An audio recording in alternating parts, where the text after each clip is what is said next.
The Dungeon Minister! Back to their home base of Honeywood, the werewolf army, Evalio, Bargo, are attacking Honeywood.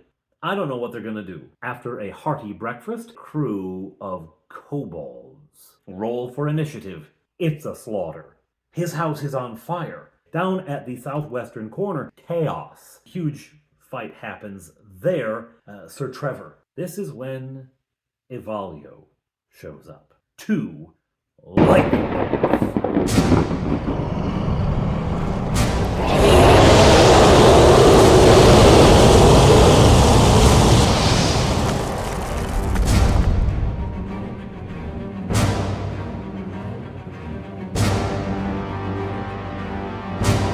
Now, this is effective, but maybe not wise, because Bargo is here somewhere, right? And just having some magic missiles and webs to deal with him is... well, anyway, Evalio does make his saving throws. He's a very powerful creature. It is not beyond him to make the save. He does in both cases. But that's still 2 lightning bolts. It really slams into him. He takes like 20-some damage in one round, right? So it should have been 40-something. He takes 20-some damage. He's knocked down pretty bad, and he's startled. What just happened, right? I'm Evalio, that doesn't happen. Okay. And he redoubles his efforts and comes in, and Touchberry runs up.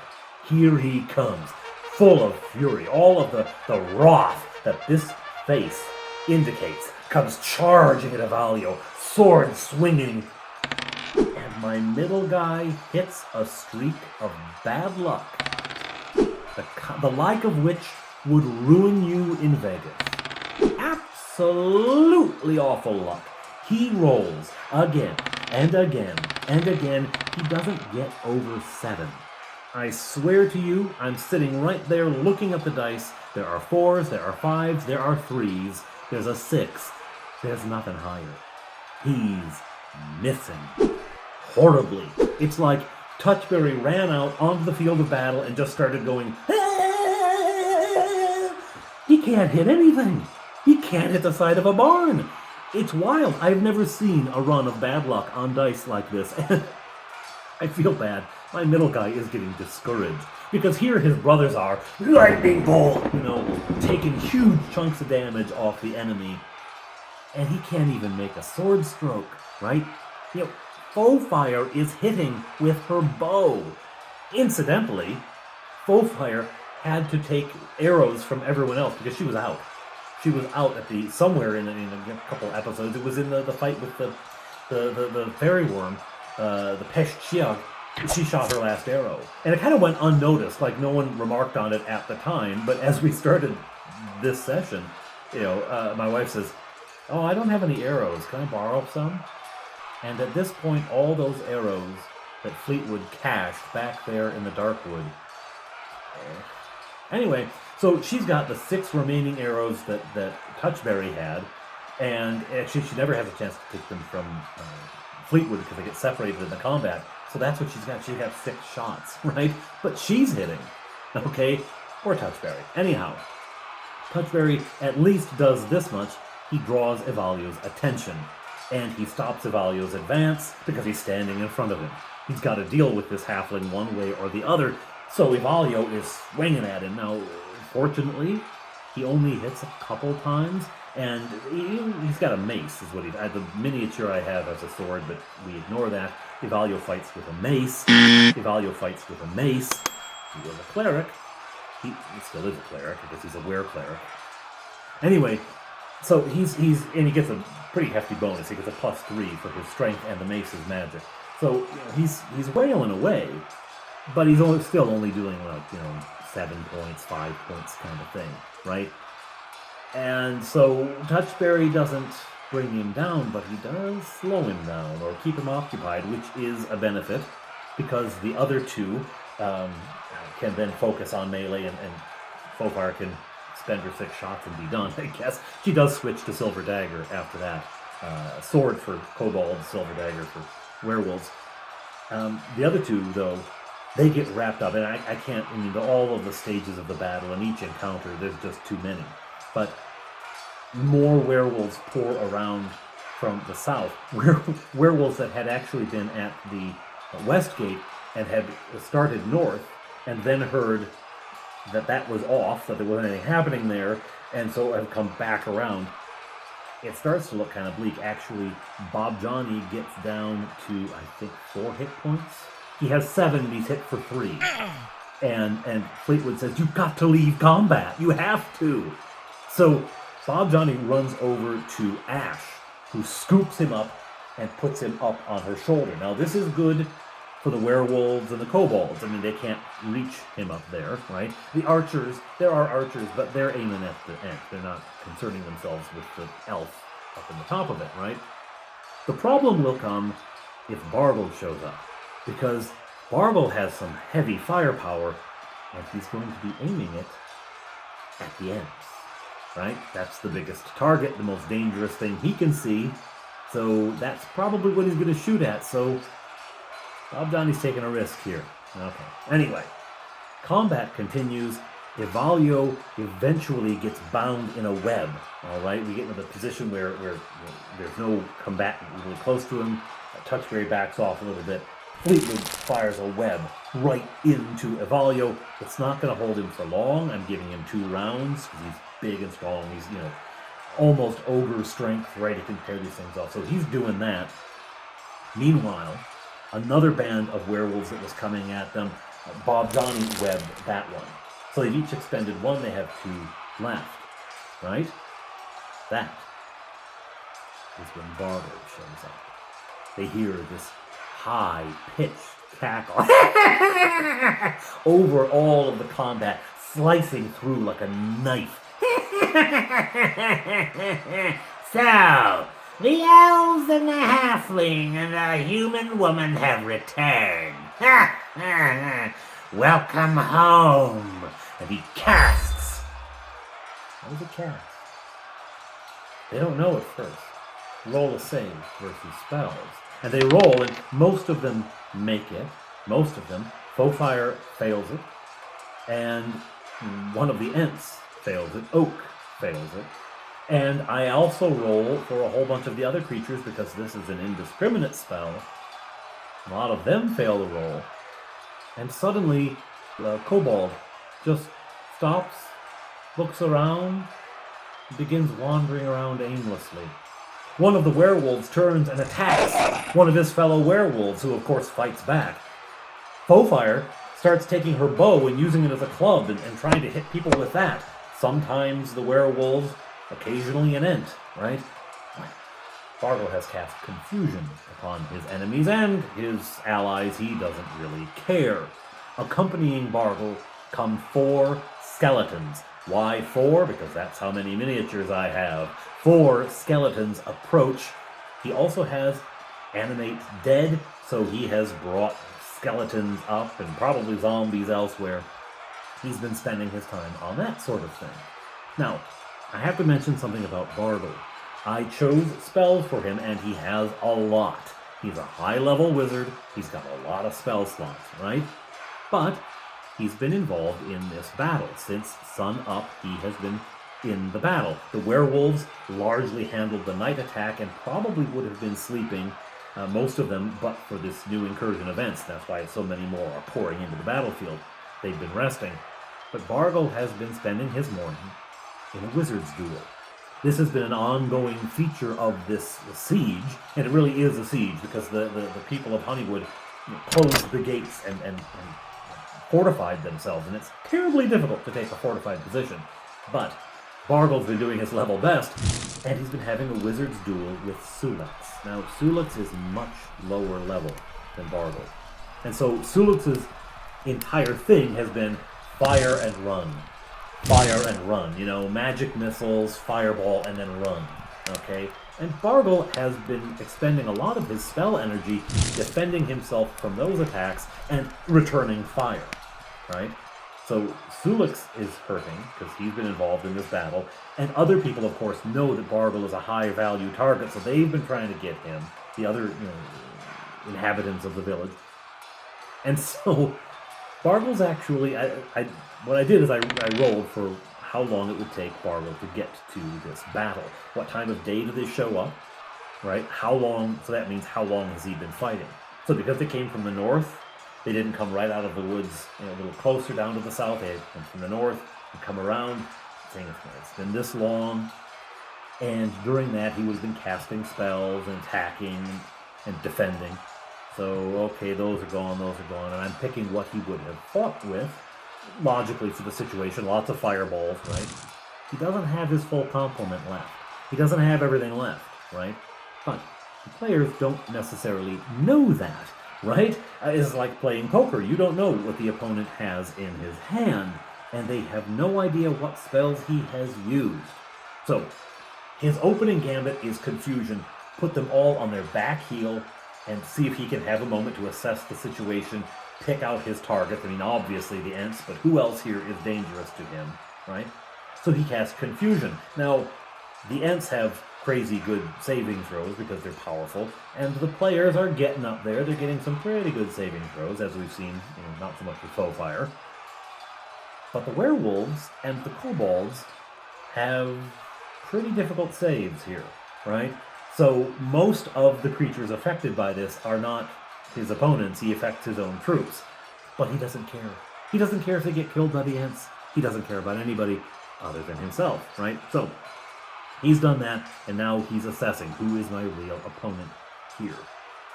And he selects Fleetwood. He recognizes an elf. He knows elves are spellcasters, and he seems to recall being hit by a lightning bolt back at the battle in the Dwarven Kingdom. Now, fortunately, when Sulix appears on the scene, Bob Johnny says, I want to get behind, I want to get on the other side of Ash. I want to get behind. Can I crawl around? So he's up like on her shoulders, but behind her head, kind of peeking around her neck. So Bargo does not see him. He registers that there's Ents here, but he doesn't see the elf peeking around the head of one of the Ents. But he does see Fleetwood, and he unleashes a barrage of magic missiles. He's saving his big guns for the Ents, but he figures he can take this elf at least down. And remember, he's a high-level magic user, and so it is a torrent of magic missiles. The air just sings with him as they fly at Fleetwood, pound into him. This he did not need. He's been hit and hit and hit. Even a kobold rolled a 20 and hit him earlier. The werewolves have been hitting him, right? This he does not need. He gets down into some seriously dangerous territory himself. Not as bad as Bob Johnny, but not great either, right? So he starts to back off. I've got to pull out of this. Bargo figures he's sorted for now, right? What's my next target? And he sees these Ents. One of them is striding his way to kick him. He's going to just, Ash is coming, she's just going to punt the guy, right? She's going to see how far she can kick him. Maybe he can get a field goal, right? So she's coming to kick when he casts Mirror Image. There are now 3 Bargos on the field of battle, and the Ent stops, shakes her head, okay, I'll try, and she goes in for the kick. And according to the spell, any successful hit hits one of the duplicates. One of the mirror images vanishes as her foot goes right through it. She almost loses her balance because there's no resistance there at all. Okay, 1 down, 2 to go. Now, do remember that the battle continues to rage on around here. And for Fleetwood, that means an engagement with 2 skeletons. He's gotten himself, 2 of the skeletons, the Bargo skeletons, have worked their way around the battlefield because everything was so clogged up they couldn't get through. They've worked their way around, and so as Fleetwood withdraws, he comes into these skeletons. So now he's got a battle with the skeletons. Meanwhile, Touchberry is still trying to hit Evalio. The only hits he scored were when Evalio was in the net, and it was a lot easier, right? Stab, right? He's still trying to hit Evalio, and it's not happening. It's just not happening. But Evalio has got his own problems because Fofire has poured a couple of arrows into him, and now Oak has him in his sights. And the big Ent bellows out, stolen directly from Tolkien, and starts stomping across the battlefield toward Evalio. Evalio rolls a morale check and fails it badly. He pees himself and runs. Okay? Now, Touchberry will not be denied. He's been missing, he's been missing, he's been missing. He wants to hit this werewolf. So he starts running after the werewolf. Of course, here comes Oak. And he calls up, Oak, pick me up! And Oak scoops him up. And then Touchberry remembers there was a reason he wanted Thorn to carry him earlier. He's afraid of heights.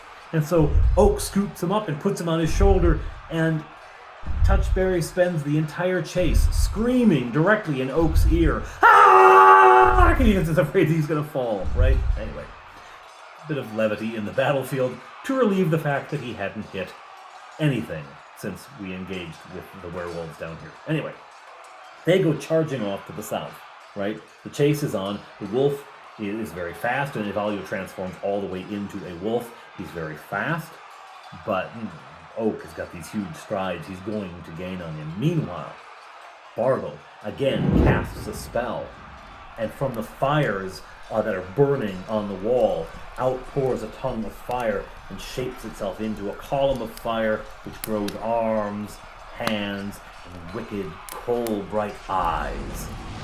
It's a fire elemental. Great, now we got that to deal with. At this point, Thorn steps up. Thorn has been quiet most of this time. He's hung back. He hasn't gotten involved in a lot of hand-to-hand. He has been casting his own spells.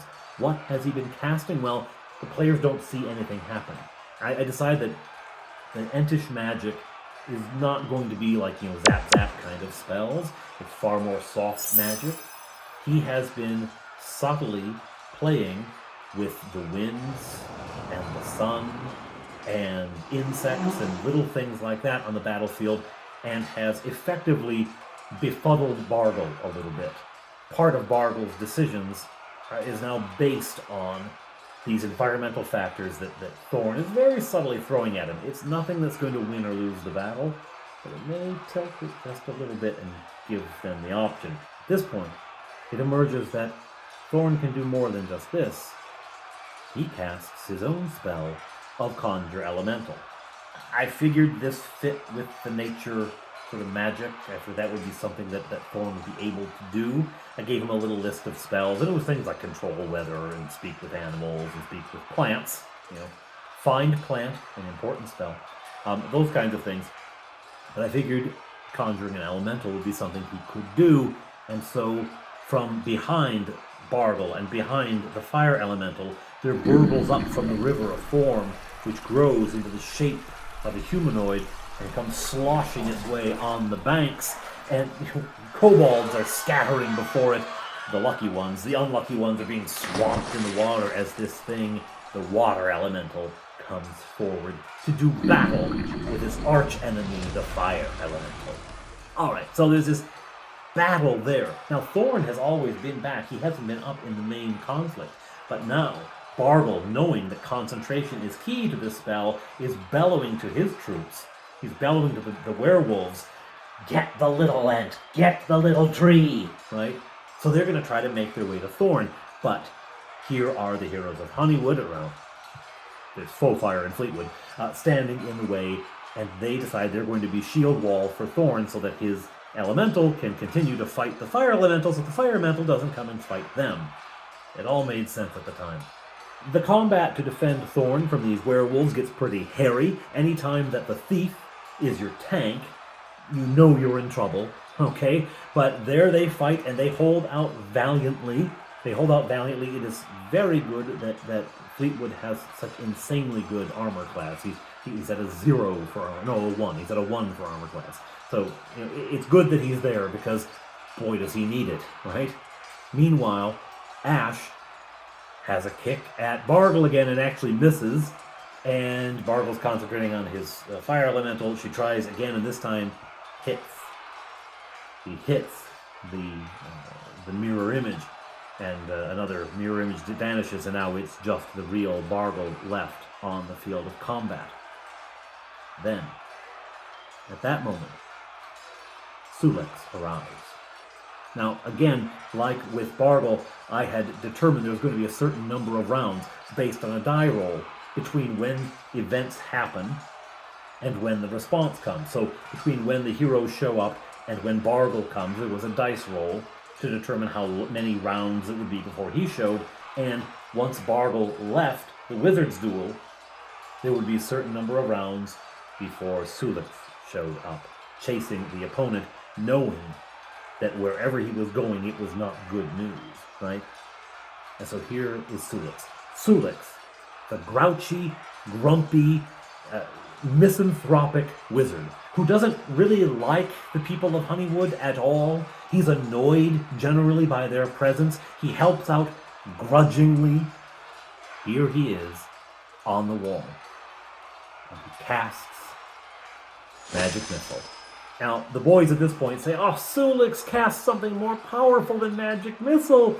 But that's what he has. Like Bargo, he's been fighting all day. He's already shot the fireballs he's got to shoot. He's already shot what lightning he has to shoot. This is it. He's down to his last attack spell, and he fires Magic Missile. Now, he also is at higher level, not as high as Bargo, so it's not as big a cloud as Magic Missiles that fly out, but they do. 5 of them go streaking out, and they strike Bargo, and that is enough to break concentration. That is enough to break concentration, and in that moment, the water elemental overwhelms the fire elemental as it realizes that its bonds are broken. Overwhelms it. And Bargo knows he's in deep trouble.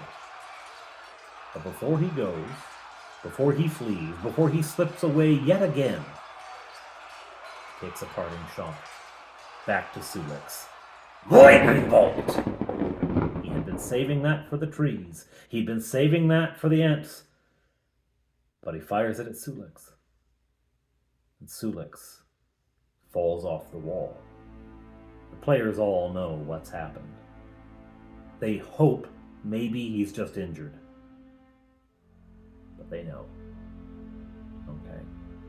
They redouble their fury against these werewolves. The water elemental dispatches the fire elemental and comes for Bargo, and Bargo vanishes. Now, what he has used is Dimension Door. They think he's used invisibility, and so they start, they go over to this area. The werewolves, they've taken care of it, and some of them started to retreat once they sense the battle turning. They go to the area, and they're swinging their swords all around trying to kill him, right? He's not invisible. He's used Dimension Door. He's 300 some feet away at a safe distance and making it safer every moment. Now, when he teleported, essentially is what it is, when he used that Dimension Door, he showed up closer to where Evalio and Oak were standing off. Evalio has seen that Bargo is here and thinks, oh, it's all good. I can fight. And so he's turned. And the ant raises his right foot, and as Touchberry screams in his ear, don't drop me, don't drop me, don't drop me, down comes the foot on Evalio. Now, a point was raised that werewolves can only be injured by silver or magic weapons. I don't see how you survive that. Even if you can only be hurt by silver and magic weapons, you were stepped on by an enormous tree. Okay, I think there are some attacks that kind of go beyond those mechanics, and I think being squished is one of them, right? He's been smooshed, right? He's been stomped. Now, Touchberry asks to be set down because he wants to make sure, and he looks at the broken body of Evalio, now transforming into a human in the massive footprint that Oak has left. And he's not even angry that he didn't get a shot in himself. He was just glad to be there to see it happen. And he goes charging back to the battlefield. Now, by the time he gets there, Bargo has vanished. A lot of the werewolves, sensing what's going on, have fallen back, and a little bit of mop-up is happening. But the village is secure. It is safe. What happened to Sulix? They go inside, and they find that someone has used Sulix's own cloak to cover his face. He's died. Now, Sulix was an NPC. He was a pain in the butt a lot of the times, the characters, because he didn't agree to do things, he was churlish about it, but they really liked him, you know, because he was so churlish, because he was such a stick in the mud, because he only came out to do things if there was food involved, or if they, you know, pestered him till, you know, just to shut him up, he'd come out. So they like, you know, there's a moment here where, whoa. And this also was Fleetwood and Bob Johnny's teacher. That was who was teaching them new spells, right? What's going to happen with his tower? Oh, too soon.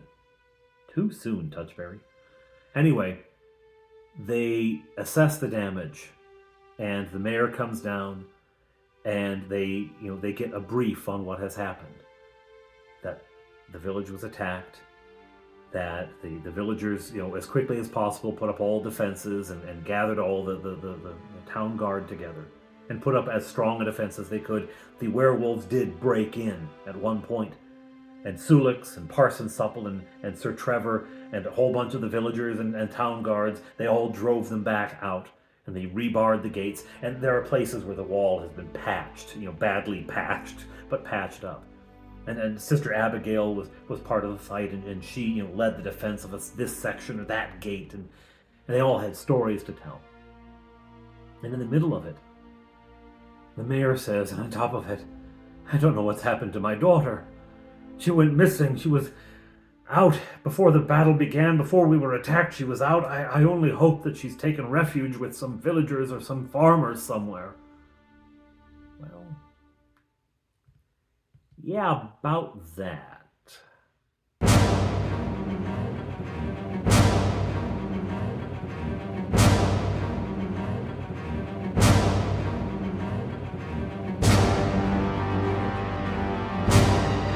For Sulix.